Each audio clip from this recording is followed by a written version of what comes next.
Oh, what is deity practice? Well, that is something that you figure out, I think, as you do it.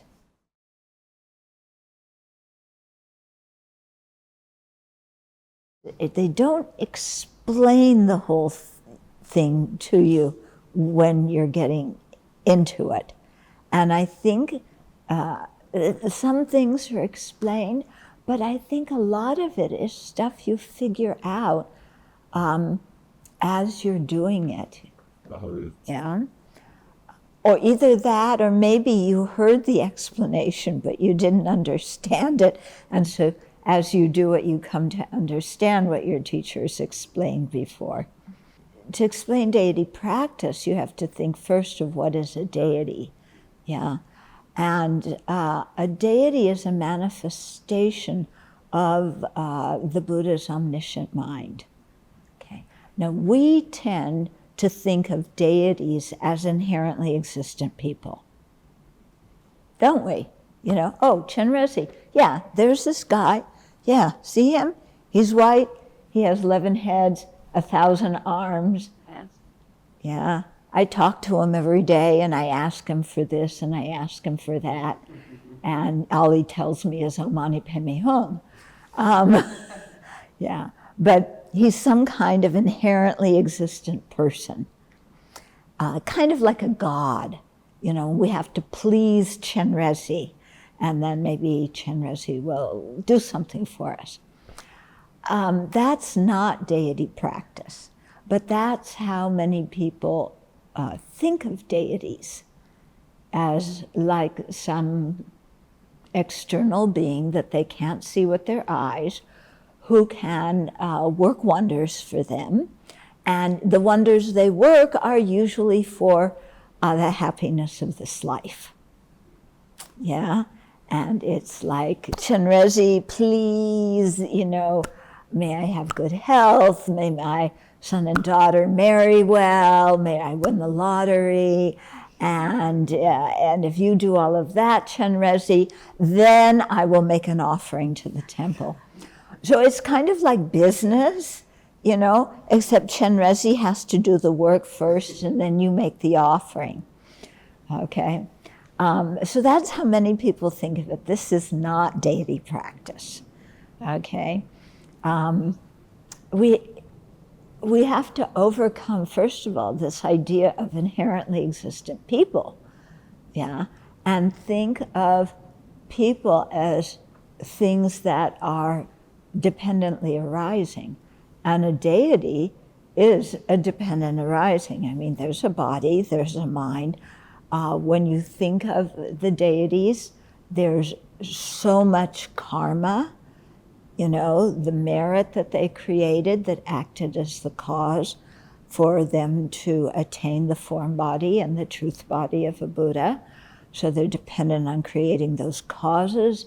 They're manifestations of qualities in a symbolic way, okay? You know, so there's a symbolic meaning, there's a lot of stuff going on, and you have to do the practice to really get a sense of it and how it influences, okay? Just like, for example, with Chenrezig, you know, he has 1,000 arms like this. And people are, why 1,000 arms? You know, well, you know, the standard joke is, well, 999 is too few and 1,001 is too many. So, yeah, but, you know, let's go beyond that. Why 1,000 arms? Why stretched out? Well, you see with yourself, when you move your hands like this, you feel different. Your body position influences your feeling. When you're like this, you are wide open to the world, and your hands are stretched out, and you want to serve the world and be a benefit to the world, compared to sitting like this. Okay? Yeah, when you sit like this, well, how do you feel?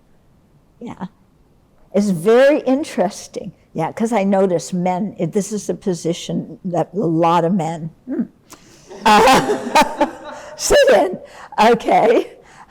And yeah, they usually stand their legs apart and their hands like this. Right. And an expression.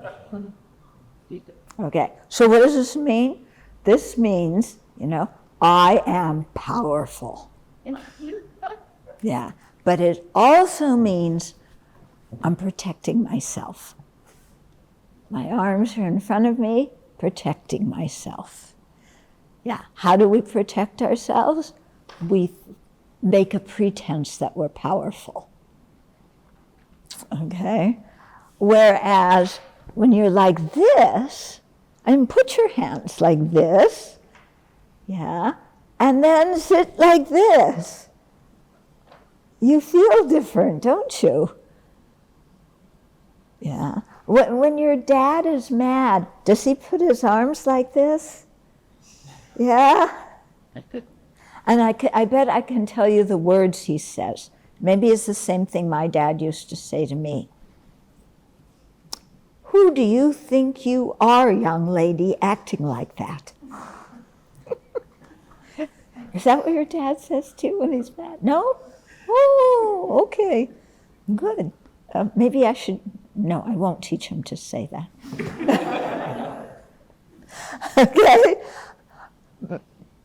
Yeah, but yeah, so it really says something. And Chenrezi's standing there with his 1,000 arms, and he's totally open. He is not scared, he's not protecting himself, and he is not aggressive.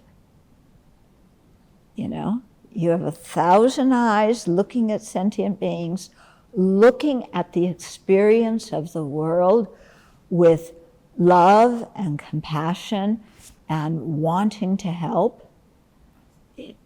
Yeah. What do? Like this. We look down. I don't want to hear about anybody else's problems.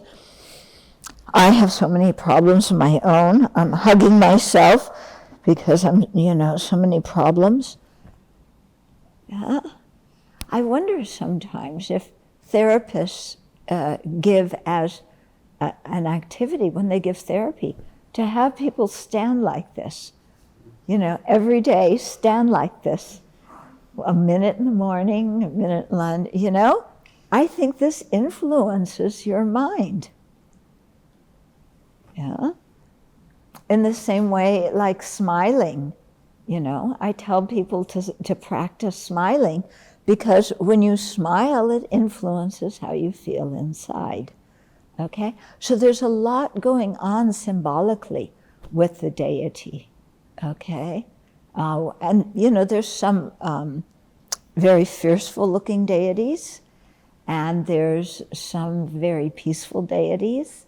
So they help put us in touch with different energies inside of ourselves. Yeah. And so you learn, like Chenrezi, he's peaceful, but he's active. And he's not scary. His face is quite, calm, and there's a slight little, his mouth is slightly upturned, and these beautiful eyes looking at you. Yeah. And when we see that, just the physical appearance, it gives us the feeling of, oh, I can become like that. Yeah. But we also get the feeling when we do the practice that being kind and patient, like Chenrezi is, does not mean that that people can walk all over you. It's not a sign of weakness. That kind of compassion and care is a sign of inner strength. Yeah, not weakness. Yeah, so you learn, oh, I can be calm, but I can be extremely firm at the same time. Compassion doesn't mean being wishy-washy. Oh, whatever you want, yes, I'll do for you.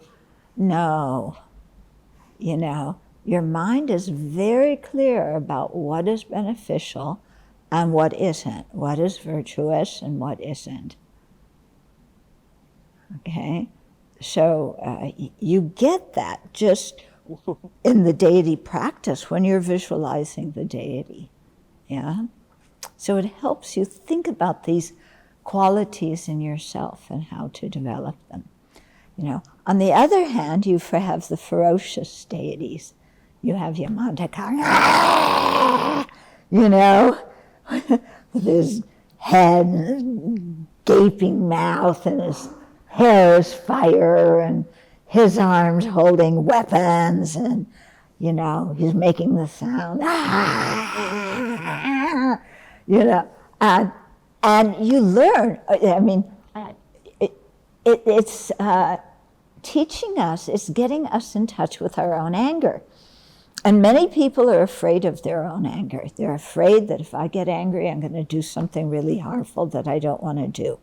Other people take refuge in their anger and think if I get angry enough and I'm aggressive enough and boss people around enough, then they will capitulate and do what I want. Okay? But what Yamantaka is showing in this very ferocious aspect is the power of wisdom and the power of compassion. Yeah. And the ferocity is not directed at living beings, it's directed at our afflictions, at our defilements. So it gets us in touch with our anger so we could really study our anger instead of being afraid of it, instead of acting it out, and think about that, because anger energy is forceful, yeah, and usually our anger energy is just totally confused, totally off the wall confused.